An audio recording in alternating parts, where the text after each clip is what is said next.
সুন্দরবন দাদা পেপারে দেখি বিশাল জায়গা, বিশাল জঙ্গল, বিশাল নদী। নিশ্চয়ই তাহলে তুমি বাঘ দেখেছো? সুন্দরবনের জঙ্গলে থাকে যাকে ওয়েস্ট বেঙ্গল টাইগার বলা হয়। সুন্দরবনের লোক তো কাঁপতো যখন বাঘের কথা শুনে।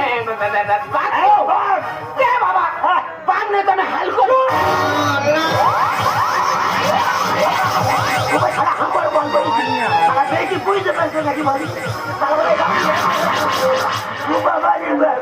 দাদা চিড়িয়াখানায় গিয়ে দেখেছি বিশাল জন্তু, কাছে যাওয়া যায় না, যা গর্জন করে দূরে থেকে দাঁড়িয়ে দেখতে হয়।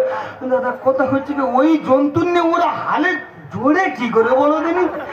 না হওয়ার কিচ্ছু নেই, নিজের চোখে দেখিনি, যেটা বলে সেটা বিশ্বাস করতেই হবে। বাঘ নিয়ে হাল করো বাবা একটা বাঘ 5-6টা বাঘ